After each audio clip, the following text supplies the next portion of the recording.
Here are three numbers to sit with even before we say hello. 71.2%. Now, this is the proportion of patients with moderate to severe PTSD who, after just 3 sessions of MDMA-assisted therapy, no longer met criteria for PTSD at all. This was published in Nature Medicine. Here's another number, 29.1%. This is the remission rate, full remission, not just response, in patients with TRD, treatment-resistant depression, 3 weeks after a single 25 milligram dose of psilocybin. Now, this was published in the New England Journal of Medicine. And 83%. That is the reduction in heavy drinking days among people with alcohol use disorder who received psilocybin-assisted psychotherapy. Now, this was published in JAMA Psychiatry. Folks, these are real numbers from peer-reviewed randomized controlled trials. And today, I'm going to walk you through the full neurobiological and clinical story behind them. Because if we're going to make the case that psychedelics belong inside the tent of positive psychiatry, that case has to be built on data, not just on enthusiasm. Welcome, my dear friends, to Positive Psychiatry with Rakesh Jain podcast. I'm your host, Rakesh. And today's question, positive psychiatry and psychedelics, are they a marriage made in heaven, and I'll add this, or just an overhyped rebound relationship?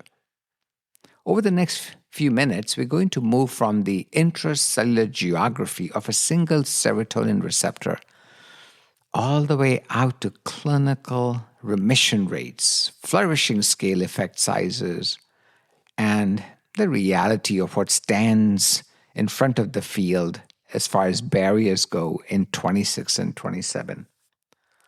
Let's do this. Let's go on this journey. So how can we even begin this journey without tackling this question?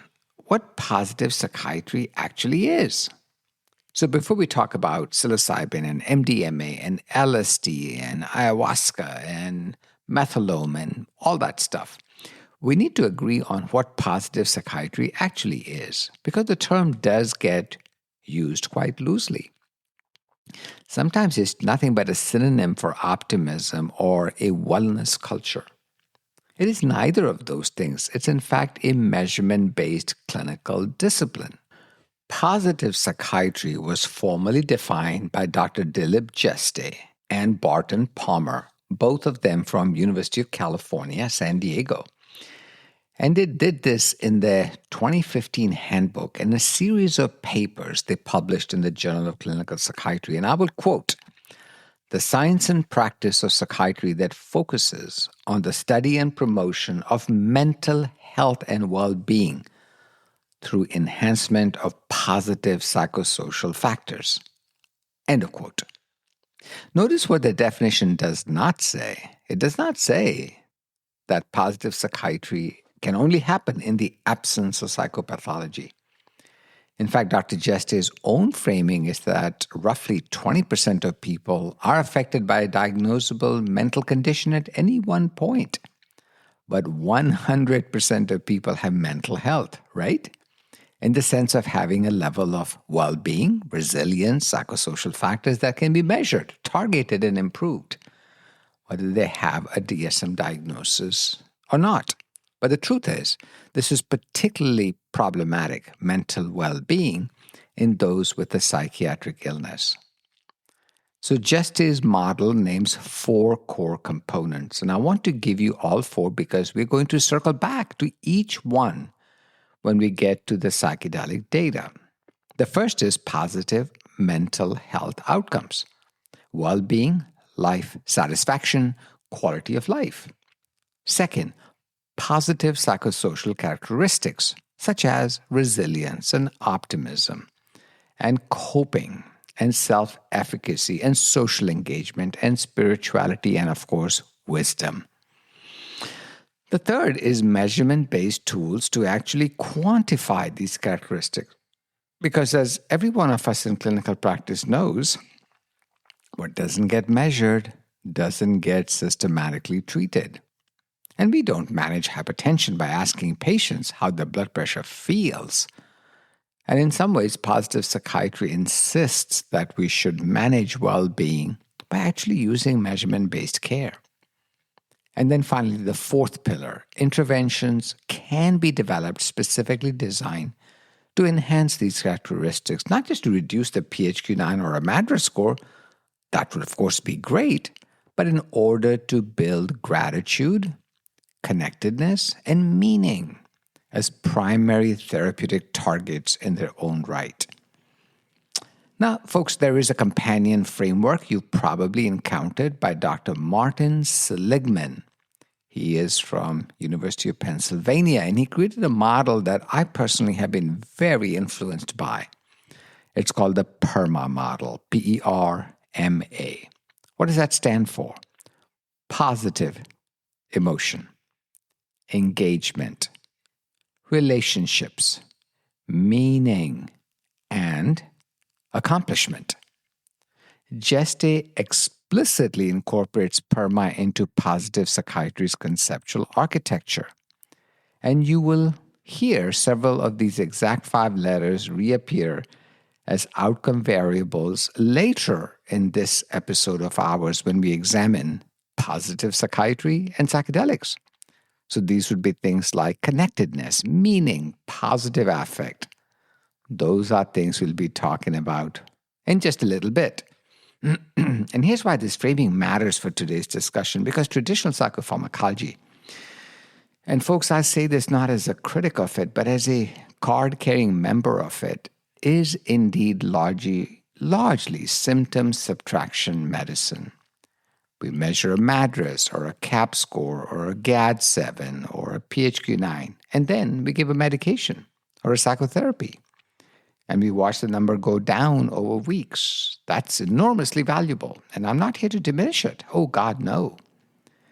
It is also by itself, however, an incomplete model of mental health because a person can have a MADRS score of 8, technically not depressed, and still have no sense of meaning or connectedness or growth, nothing resembling flourishing. Go ahead. Let's kind of work on this together. How is that remission? It's not, is it? It's remission if you define it poorly, but it's not remission if you really talk to the people who are afflicted with these conditions. So our question in this episode is this, isn't it? Quite simply, do psychedelics, psilocybin, MDMA, LSD, and a whole host of other medications in development, do they do something categorically different than a standard SSRI or SNRI or anything like that?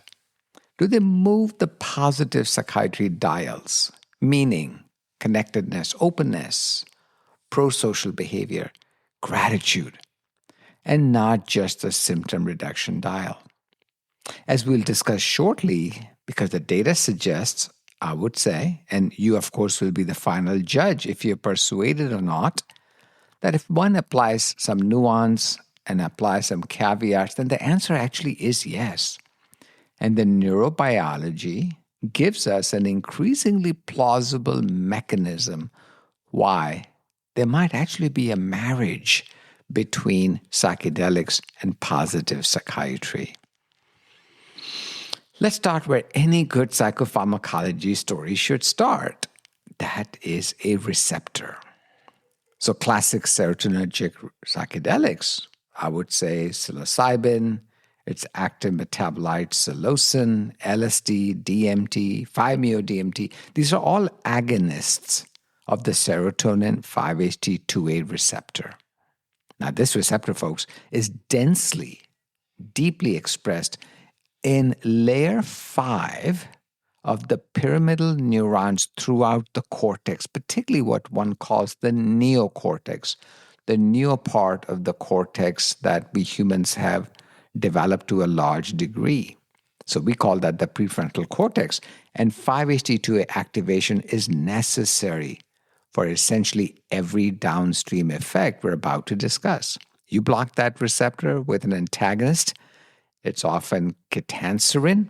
And both the subjective psychedelic effects and the therapeutic effects in animal models, actually in human models too, disappears.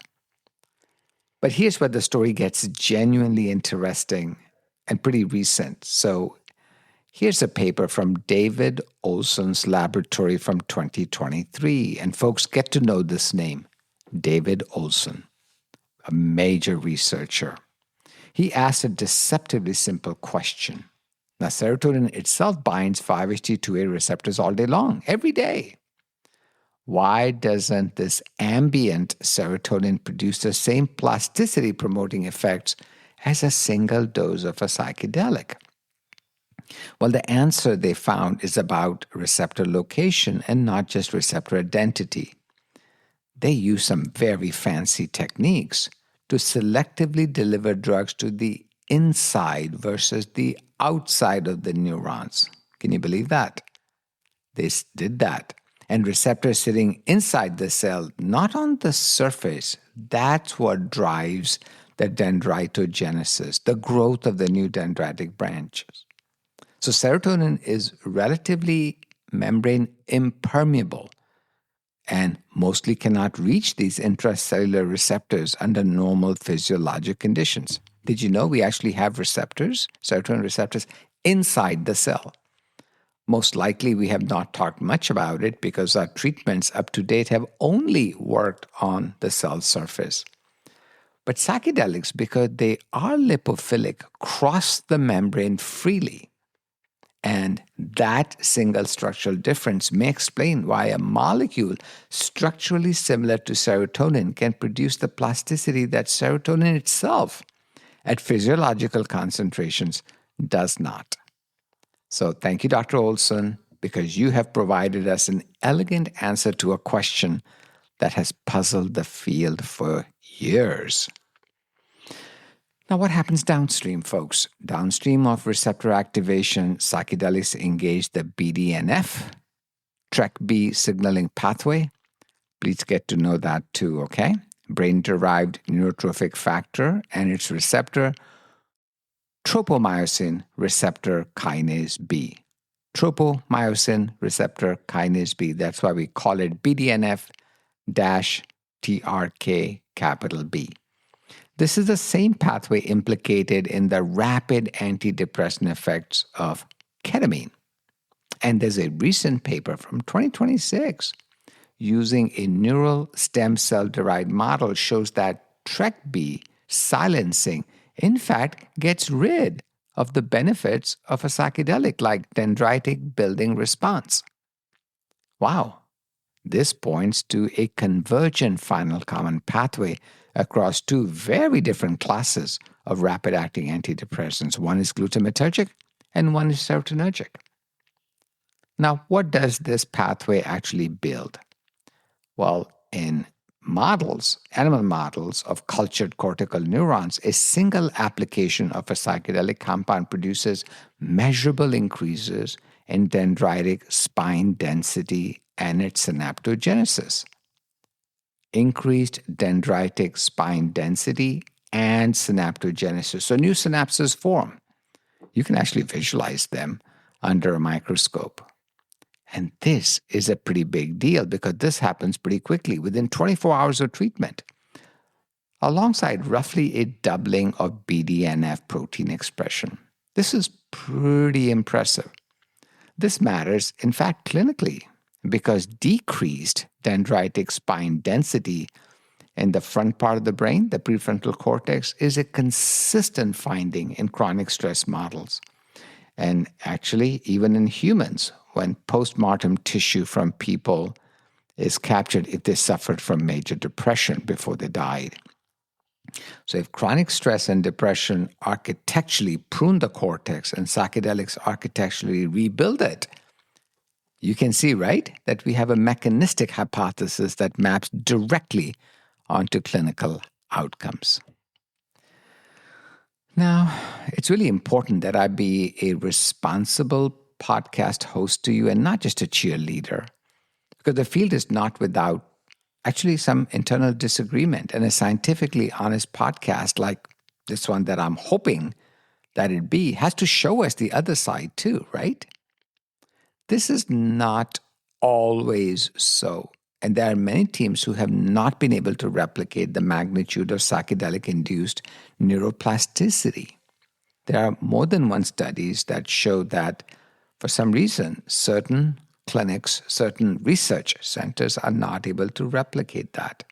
Now, none of this is to undercut the story because there's always outliers, but I thought it's important because ours is a scientific narrative that when there are disagreements amongst major researchers, we talk about it. But overall, it does seem that the field agrees one needs these cellular changes before a person is better. Why don't we move from the synapse to the whole brain? Because this is where positive psychiatry constructs and psychedelic neurobiology converge most elegantly. Now, what we need to do is look at a paper by Joshua Siegel and colleagues just a couple of years ago, and they use precision functional mapping. That pretty much means they repeat very dense repeats of fMRI scanning in the same individual before and during and after a high dose of psilocybin. And what they found is psilocybin produces more than 3 times greater change in whole brain functional connectivity than a control medication they used, which was a stimulant, methylphenidate.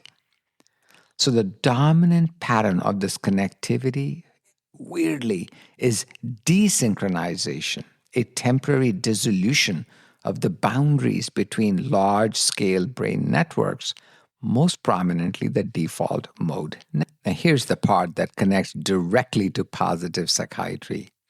The default mode network, widely known as DMN, is the network most active when we are engaged in self-referential thought. That means we're thinking about us, our life, we're ruminating, it's autobiographical memory, mental time travel.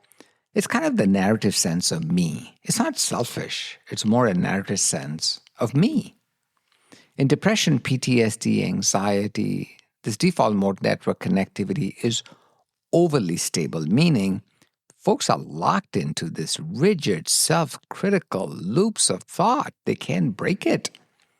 And Robin Carhart Harris and colleagues, and he was at Imperial College in London at that time, he proposed the entropic brain hypothesis, the idea that psychedelics actually increase the entropy or flexibility of the brain network dynamics, kind of loosening the rigid patterns of thought and allowing new configurations, new perspectives, and new stories, new narratives to emerge.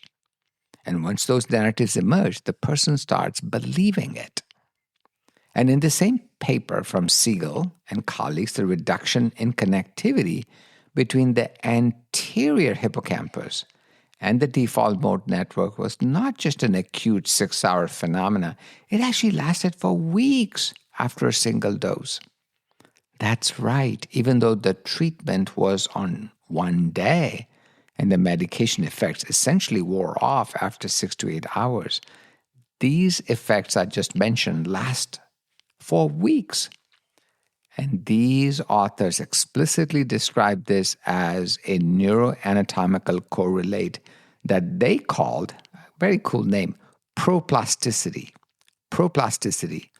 And they believe that the durable therapeutic effects of psychedelics, which happens because of a window of heightened plasticity that outlasts the drug itself, is in fact almost like early childhood brain development relived and rewiring occurs. Kind of cool, because this is precisely the neurobiological terrain where positive psychiatry constructs live.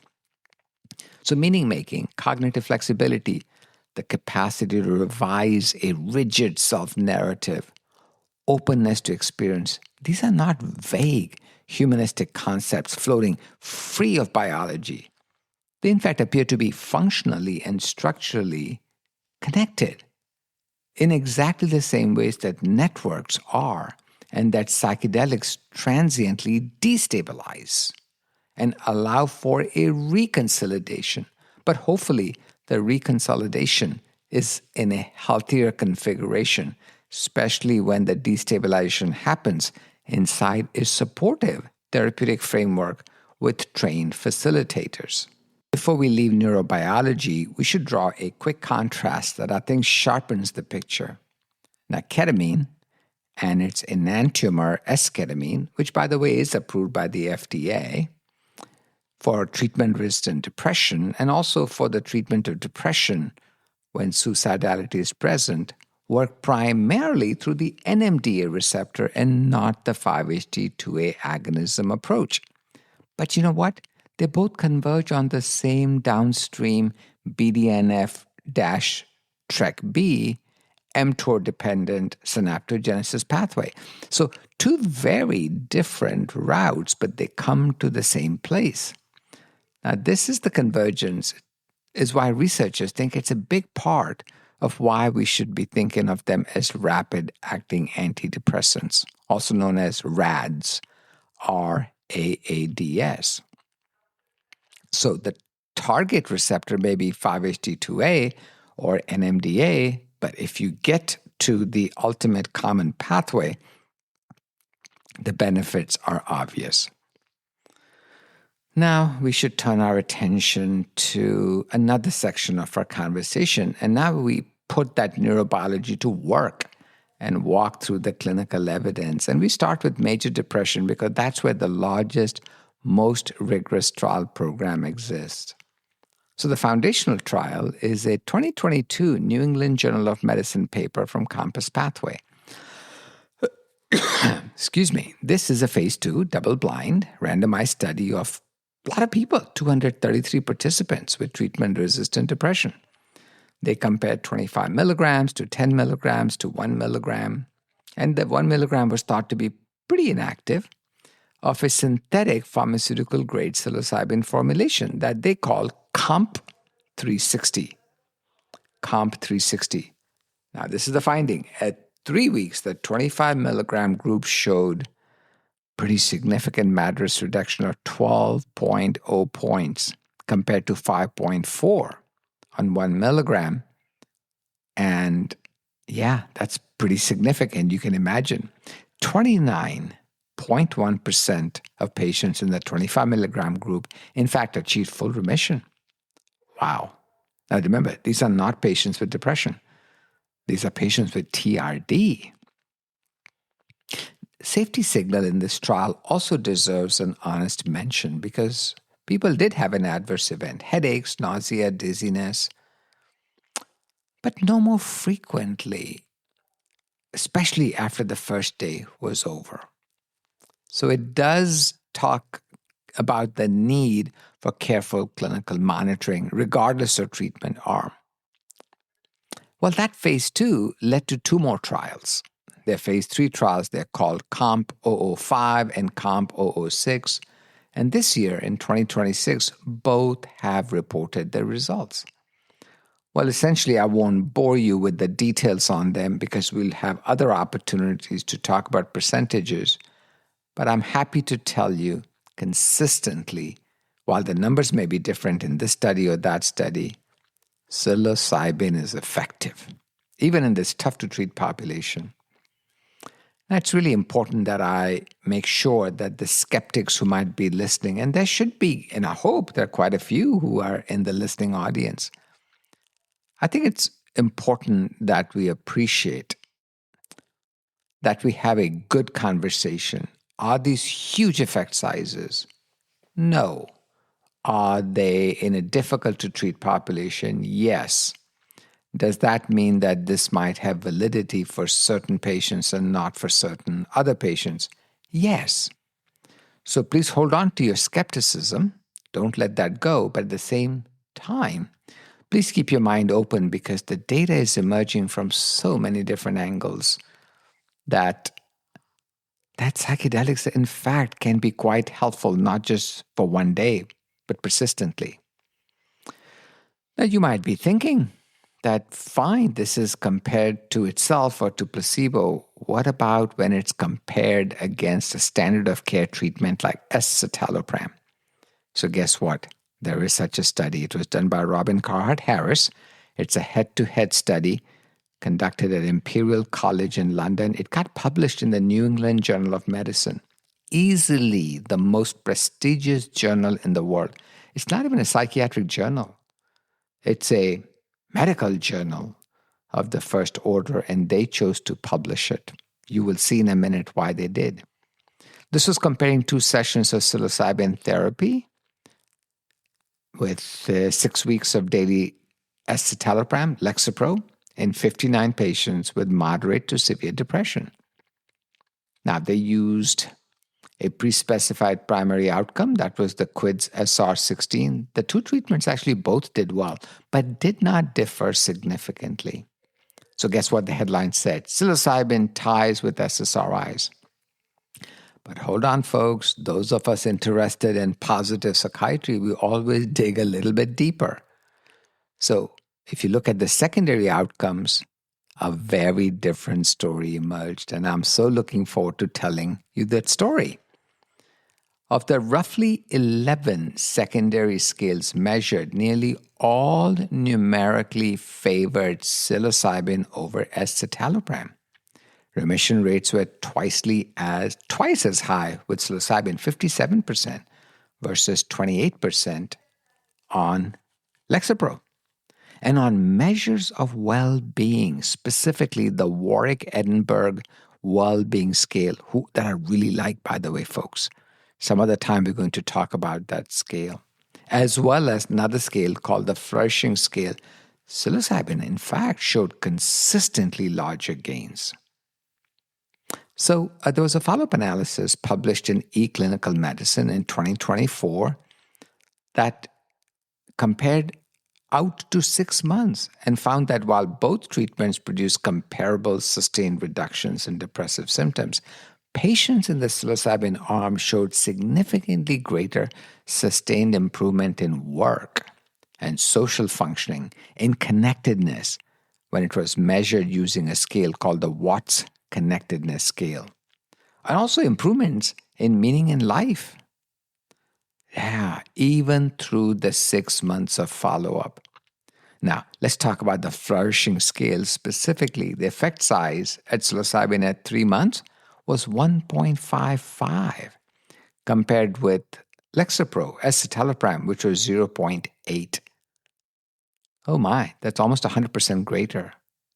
So it does appear that psilocybin's effect on a very important component of positive psychiatry, which is flourishing, was huge, even though at least comparing QIDS-SR, the data looked same. But when it comes to remission, psilocybin was again nearly twice as effective as Lexapro.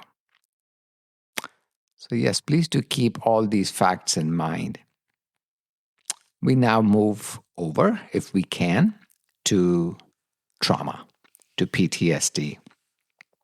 We really should talk about that because such a common problem. And we're going to talk about a very different molecule, MDMA, 3,4-methylene dioxymethamphetamine. Wow, it's a mouthful. How about we just stick to MDMA? And now this works primarily by releasing serotonin, norepinephrine, and dopamine, and also by triggering oxytocin release. And this produces a state where the fear response is really diminished. There's increased interpersonal trust without the perceptual distortions of a classic psychedelic. So this is not a 5-HT2A agonist, okay? It is a very different molecule, and its pharmacologic profile makes it particularly suited to trauma processing, where the clinical bottleneck is often the patient's inability to approach traumatic material without becoming physiologically flooded and shutting down. Now, do we have data? Oh boy, we've got data. So the first phase 3 trial, called MAPP1, was published in Nature Medicine. Folks, these are some heavy hitter journals. This was published in 2021 by Jennifer Mitchell and colleagues. It enrolled a lot of severely, chronically ill patients with PTSD, 90 of them, average duration of illness 14 years. They often had dissociation and depression and substance use history. Oh gosh. But get this.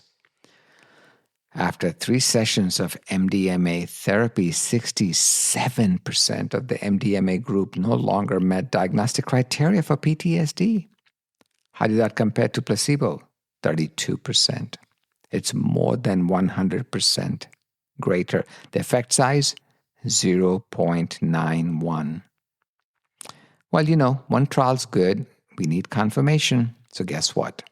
There is a confirmatory trial. This one's called MAPP2. It also got published in Nature Medicine. What's going on here? But what's going on is the world is taking note, not just psychiatry. The world is taking note of emerging data in psychedelics. And this was a bigger study, 104 patients. And now the signal was 71.2% of patients no longer met PTSD criteria at the end of the study. Pretty good stuff, right?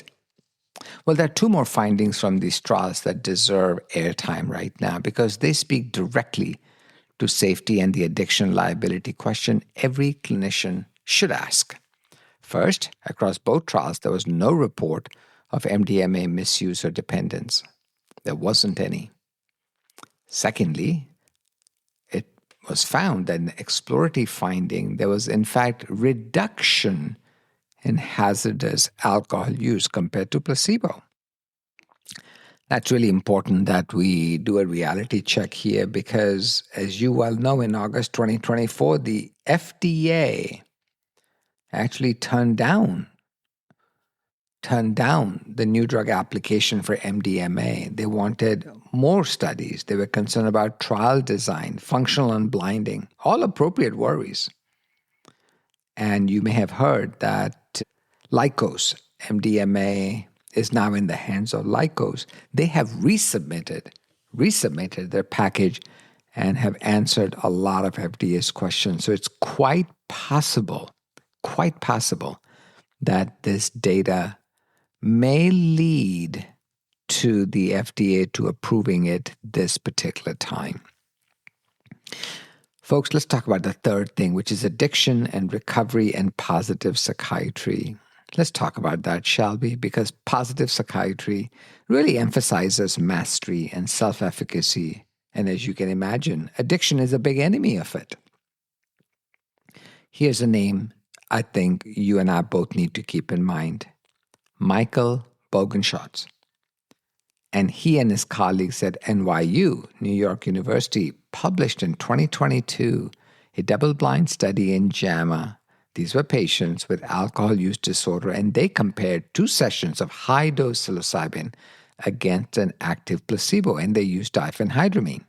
Because, diphenhydramine makes you kind of feel different, so they were hoping to mask it.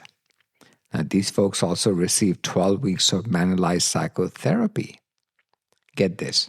Over the 32 weeks in the follow-up period, the psilocybin group had an 83% reduction. 83% reduction in percentage of heavy drinking days compared to 51% in the active placebo group. Wow. By 8 months, 48% had completely stopped drinking. Placebo, 24%. Double. Now, why does this belong in a positive psychiatry episode rather than simply an addiction medicine episode? You might be asking, right? Well, here's why. Because the theoretical model researchers propose, and I completely buy onto it, is psilocybin might help not just depression, but alcohol use disorder, where the main challenge is these neurons, these default mode network functioning that leads to people getting stuck in rigid ways of thinking and rigid behaviors that follow. So I can completely see, and maybe you can too, that something that defrags or desynchronizes the default mode network, and allows it to reconstitute, could actually help not just addiction disorders or mood disorders, but both. Now, there is one more section that I think we should touch upon. Can you think of one other group of patients where core concerns of meaning in life, death acceptance, purpose in life is more acute than this particular population? And guess what? This is what started the entire current day renaissance in psychedelics, because Roland Griffiths and colleagues from Johns Hopkins published a study in Journal of Psychopharmacology in 2016 that could go down as one of the top 5 papers of the last century. And what they showed is that in 51 cancer patients facing a potentially life-threatening outcome, what they found is a substantial and sustained degree of improvement in depression and anxiety, but really importantly, they found that attitudes about life, about self, about relationships, about mortality, about spirituality, all had improved. In fact, 4 out of 5 patients in these studies endorsed that this was something that led to a moderate or greater increase in well-being or life satisfaction. Did you hear what I said? I hope you did. These are patients who are facing potentially the end of their life soon enough, yet after a high-dose psilocybin treatment, 4 out of 5 are saying they had a moderate or greater increase in well-being or life satisfaction. Positive psychiatry really very much should be interested in psychedelics, scientifically and clinically. Now let's get to what I think is the single most important and most philosophically interesting finding in this entire literature, because it's the finding that most directly bridges the psychedelic pharmacology and positive psychiatry as a discipline, and that is the mystical experience.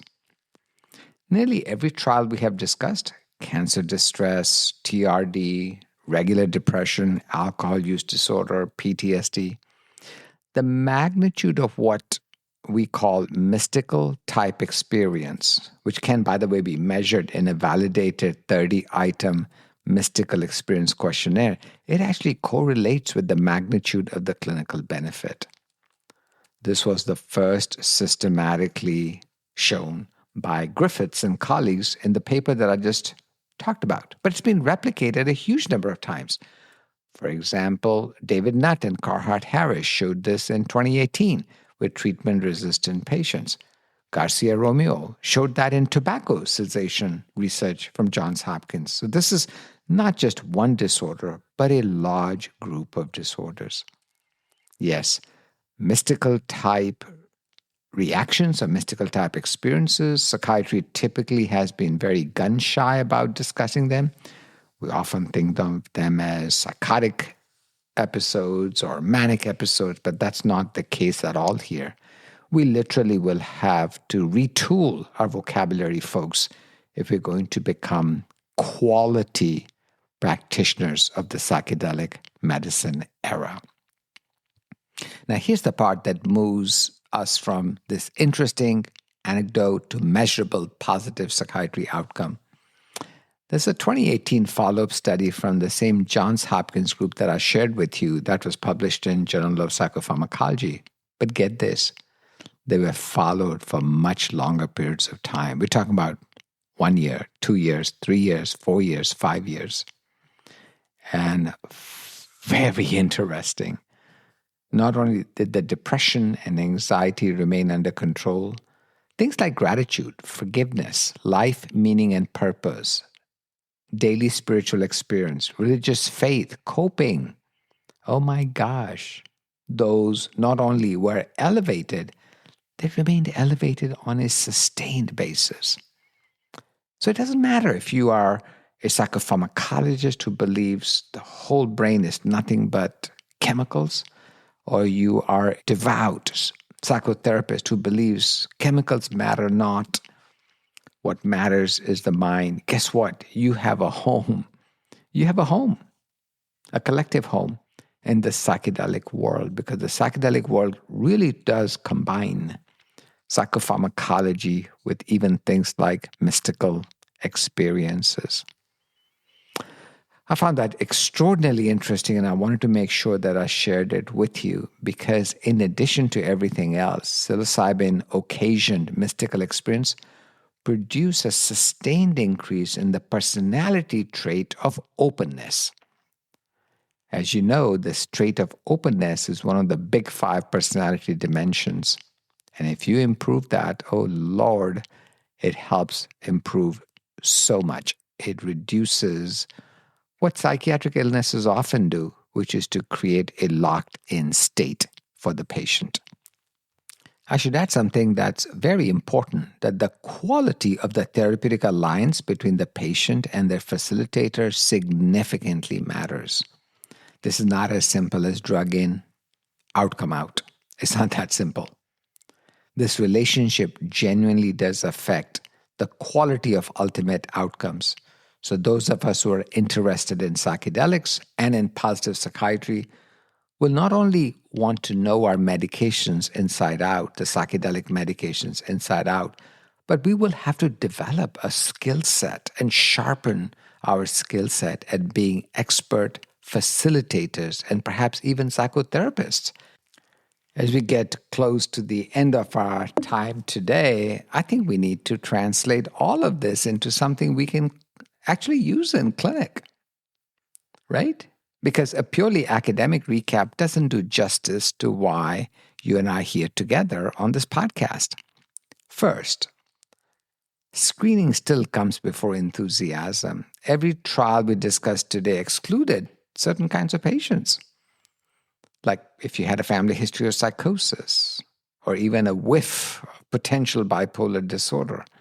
Well, in our hands, that won't be the case. So we will have to appreciate, while these trials are very important, there might be shortcomings in it.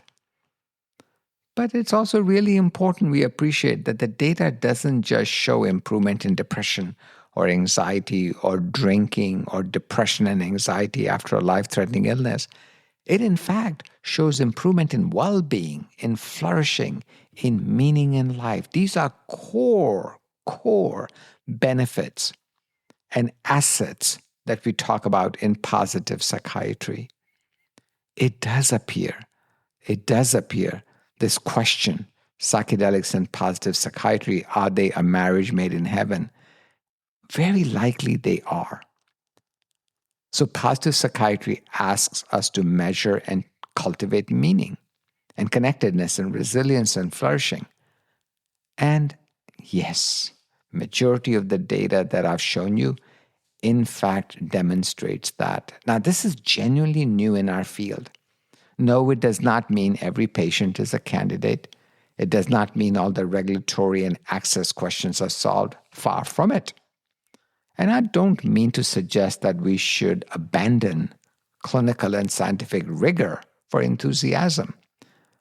But I think what I'm asking for, what I'm suggesting is, we should hold all those feelings in our mind at the same time. Rigor, scientific curiosity, and enthusiasm. There's a place in our mind for all of that. Because if there's one thing about positive psychiatry, it is not based in fluff. It's a science of measuring and building human flourishing. And those of us who practice psychiatry, we definitely want to be even better at our game than simply the treatment of symptoms.